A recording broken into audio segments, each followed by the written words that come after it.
दोस्तों, अमन और शांति क्या होती है, आज कोई गजा के लोगों से पूछे। अमन के साथ रहना, पीसफुली रहना, इसका मतलब क्या होता है?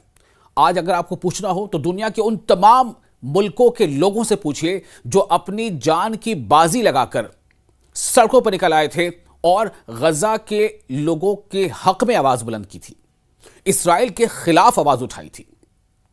चूंकि आपको बता दें, गजा में कई माह की, कई महीनों की मुसलसल बमबारी और तबाही के बाद अहले गजा ने पहली मर्तबा एक निस्बतन पुरसुकून रात गुजारी। जी हां, एक ऐसी रात जिस शायद उनके लिए ख्वाब बन चुका था। एक ऐसी रात जिस रात में कोई डर ना हो कि कहीं से धमाका होगा, कोई खौफ ना हो कि अचानक जिस घर में हम सो रहे हैं वो बमों के धमाके से उड़ जाएगा और इंसानी लाश और उसके चीथड़े इधर उधर बिखर जाएंगे। पिछले लगभग 2 सालों से कोई दिन ऐसा नहीं गुजरा, कोई रात ऐसे नहीं गुजरी जब गजा के लोगों ने इस डर या इस खौफ के साए में लम्हा या वक्त न गुजारा हो। लेकिन फिर भी सलाम है उनके जज्बे को, सलाम है उनके इस जज्बे को कि अपनी जमीन, अपनी धरती, अपना जन्म स्थल, वो जगह जहां उन्होंने इस दुनिया में आंखें खोली, उससे उनका जुड़ाव, उससे उनका लगाव इतना पुख्ता था कि वो सब कुछ बर्दाश्त कर रहे थे। कई लोग मजबूरन कुछ दिनों के लिए अपनी जगह छोड़कर कहीं चले भी गए, लेकिन फिर वापस आए, क्योंकि ये वो वतन है उनका जहां उन्होंने आंखें खोली, जहां इस जिंदगी में आकर उन्होंने दुनिया को देखा। और इसलिए वो ये कहते हैं कि अगर घर मकान तबाह हो गए तो क्या हुआ, ये जमीन तो हमारी है, ये मिट्टी तो हमारी है, इस मिट्टी में अपनों का खून है, इस मिट्टी में हमारे आबाओ अजदाद दफन हैं, तो हमें भला यहां रहना और यहां जिंदगी गुजारना हमें पसंद कैसे नहीं होगा। आपको बता दें कि जंग बंदी के दूसरे दिन के आगाज पर फिजा में सुकूत और चेहरों पर एहतियात आमेज इत्मीनान की झलक दिखाई दी। सोचिए जरा, लगभग 24 महीनों की हर महीने की हर रात डरावनी होती थी।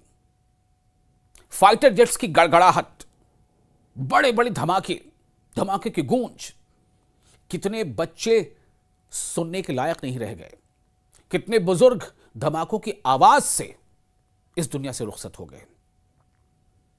यानी कि अगर आप शाम में घर में हैं तो रात का मंजर क्या होगा कोई बता नहीं सकता था। अगर रात में किसी तरह से आपकी जिंदगी बच गई, आप सो पाए अगर, तो सुबह का मंजर क्या होगा कुछ नहीं पता। क्योंकि कई बार शाम शुरू होते ही धमाके होते थे, कई बार देर रात धमाके होते थे और कई बार अलग सुबह यानी कि पौ फटने से पहले धमाके होते थे। कोशिश ये होती थी दुश्मन की कि लोग जब गहरे नींद में हो तो भाग भी ना पाए, उस वक्त हमला कर दो, उस वक्त बम गिरा दो। यह मंजर था गजा का। लेकिन 24 महीनों की इस तकलीफ के बाद निस्बतन यानी कंपैरेटिवली एक पुरसुकून रात गजा के लोगों ने गुजारी है, क्योंकि गजा में जंग बंदी की शुरुआत हो गई है। जैसे बरसों की चीखों पुकार, गोलाबारी और आग के बादलों के बाद शहर ने पहली बार सांस लेने की मोहलत पाई हो। 2 बरस से ज्यादा अरसे तक जारी नस्लकुशी, इज्तिमाई कत्लेआम और तबाहकुन बमबारी के बाद जिंदगी के आसार आहिस्ता आहिस्ता ही सही लेकिन अब लौटने लगे हैं। छोटे बच्चों को अगर आप देखेंगे तो उनके चेहरों पर खुशियां हैं, वो जा बजा खेलते, मुस्कुराते, दौड़ते भागते नजर आते हैं। पहले अगर वो बमों के डर के धमाके से यानी बमों के धमाके के डर से भागते थे, तो अब वो खुशियों से एक गली से दूसरी गली भाग रहे हैं। हालांकि उनके लिए कोई मैदान शायद ही बचा हो, या तो ये पूरा का पूरा मैदान बन गया, क्योंकि जो इमारतें थी वो तो ढह गई, उसे गिरा दिया गया, उसे बम मार मार के बिल्कुल खंडर बना दिया गया। लेकिन वही उनके लिए घर है, वही उनके लिए आंगन है, वही उनके लिए मैदान है, वही उनके लिए प्ले फील्ड है। जो इंफॉर्मेशन सेंटर है फिलिस्तीन का, उसके मुताबिक लाखों बेघर फिलिस्तीनी शहरी मुसलसल अपने इलाकों की तरफ वापस लौट रहे हैं। शारा रशीद और शारा सलाहुद्दीन पर इंसानी काफिले जारी हैं, यानी वो 2 कौमी शाहराह हैं। लोग कदम ब कदम अपने वीरान घरों की समत बढ़ रहे हैं। सोचिए जरा, कैसा लगता होगा कई लोग ऐसे हैं जब वो उन्हें मजबूरन, चूंकि जिंदगी को बचाना है, क्योंकि जिंदगी एक अनमोल तोहफा है। हम सब, चाहे अल्लाह कहें, ईश्वर कहें, भगवान, जिसकी जो भी आस्था हो, उस अल्लाह की सबसे बड़ी नेमत है तो जिंदगी है। क्योंकि दुनिया की बाकी तमाम चीजें आप दोबारा हासिल कर सकते हैं, मेहनत करके, कोशिश करके, पैसे लगा के, लेकिन जिंदगी दोबारा हासिल नहीं की जा सकती। सांसों का डोर अगर एक बार थम गया तो फिर उसे कोई चालू नहीं कर सकता। आंखें एक बार बंद हो गई तो हमेशा के लिए बंद हो जाती है। यानी जिंदगी जब तक है तो उसकी हिफाजत करना भी इंसानी फर्ज है।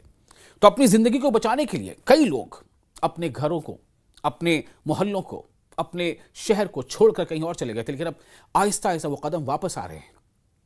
जरा अंदाजा कीजिए कि जब वो छोड़कर गए होंगे तो अपने घरों को एक बार पलट के देखा होगा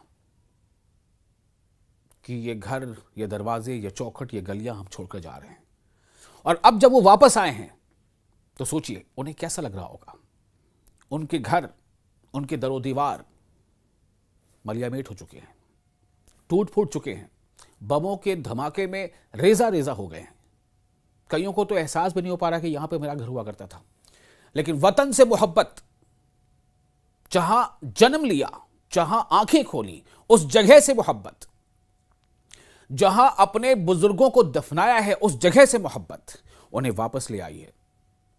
और वो कहते हैं, कई लोग ऐसा कह रहे हैं कि ये मिट्टी तो हमारी है, ये जमीन तो हमारी है, भले ही आज घर नहीं रहा, वक्त अगर साथ दिया तो वो भी हो जाएगा। तो मुहाफिजात के मशरक़ी इलाकों में वापसी का सिलसिला तेजी से जारी है, खास तौर पर उन इलाकों में जहां से काबिज इसराइली अफवाज पसपा हुई। बहुत से खानदान अपने तबाहशुदा घरों को देखने वापस आए हैं। कुछ लोग मलबे के किनारे खेमे लगाकर अपने उजड़े हुए आशियानों के करीब जिंदगी का आगाज करने की कोशिश कर रहे हैं। तो कुछ को यह उम्मीद है कि शायद इसी मलबे के नीचे उनका कोई रिश्तेदार दम तोड़ चुका है। शायद ये कि उसकी जिंदगी ना बची हो, लेकिन शायद डेड बॉडी ही मिल जाए, ये भी उम्मीद है। गजा की सड़कों पर मनाजर दर्द और अज़्म का इम्तिजाज पेश करते हैं। यानी एक तरफ दर्द अपने से बिछड़ने का, अपनों को खोने का, माल तो छोड़ दीजिए, जानों को खोने का, अपने रिश्तेदारों को खोने का, और माली नुकसान तो बहुत हुआ ही हुआ। लेकिन वहीं दूसरी तरफ जिंदगी के पैरों पर खड़े होने का, जिंदगी को जीने का, ऊपर वाले ने जो अनमोल तोहफा दिया है उसकी हिफाजत करने का और उसको आगे बढ़ाने का एक जज्बा भी लोगों की जज्बात में शामिल है। मर्द मलबा हटा रहे हैं, औरतें गिरी हुई दीवारों के सामने सफाई कर रही हैं, और बच्चे अपने खिलौनों की तलाश में ईंटों के ढेर खंगाल रहे हैं कि शायद ये कि उनका कोई खिलौना मिल जाए। ताहम तबाही का फैलाव अब भी लोगों की नक्ल हरकत और बुनियादी सहूलियात की बहाली में सबसे बड़ी रुकावट है। क्योंकि आप जिधर जाते हैं उधर तबाही है। कहीं पानी का कोई जरिया था, कुआं, वो अब नहीं रहा। कहीं कोई दुकान थी, वो अब नहीं रही। कहीं कोई स्कूल था, वो टूट चुका है। कहीं कोई कम्युनिटी सेंटर था, वो मलबे में तब्दील हो गया। कहीं कोई क्लिनिक था, अस्पताल था, उस पर ऐसे बम गिराए गए हैं कि वो पहचान के लायक नहीं है कि क्या वो अस्पताल ही है।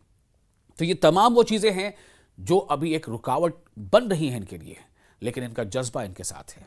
गलियां मलबे में दबी हुई हैं, सड़कें बंद हैं, पानी और बिजली की फराहमी मुअत्तल है, यानी सस्पेंड है, नहीं आ रही, पानी नहीं आ रहा, सप्लाई अभी रुका हुआ है, क्योंकि पूरा सिस्टम तहस नहस हो चुका। इसके बावजूद बलदियाती इदारे, यानी जो म्यूनिसिपैलिटी के इदारे होते हैं, हुकूमती महकमा और नौजवान रजाकार तंजीमें अपनी मदद आप के तहत शहरियों की बहाली, रास्तों की सफाई और इंसानी इमदाद की फराहमी के लिए दिन रात काम कर रहे हैं। एक दूसरे की मदद कर रहे हैं, कंधे से कंधा मिलाकर आगे बढ़ रहे हैं। कहते हैं ना, श्रमदान, वहां पे श्रमदान नहीं, श्रम ही श्रम है, यानी मेहनत ही मेहनत है। खूब मेहनत करनी है, बार बार मेहनत करनी है। जैतून मोहल्ले के एक नौजवान रजाकार ने कहा कि लोग हर हाल में जिंदगी को वापस आना चाहते हैं, चाहे अपने नंगे हाथों से ही क्यों ना हो। दूसरी जानिब शहरियों को खदशा है कि काबिज इसराइल की जानिब, यानी ऑक्युपायर इसराइल की जानिब से किसी भी वक्त इस आर्जी सुकून को तोड़ने की साजिश की जा सकती है। यानी ये जो सुकून का लम्हा अभी मिला है, मयसर हुआ है, इसे फिर से सबोताज करने की कोशिश की जा सकती है। कहीं ऐसा ना हो कि ये सुकून फिर से जो है वो हंगामे में तब्दील हो जाए। ये भी उनको कहीं ना कहीं एक खदशा है। बहरहाल हालात तो ऐसे ही हैं और उसके बारे में और तफसीलात आपको मजीद आगे बताते रहेंगे। आप देख रहे हैं न्यूज़ 18 का सोशल मीडिया प्लेटफॉर्म। आपका मेज़बान मैं हूं विशाल।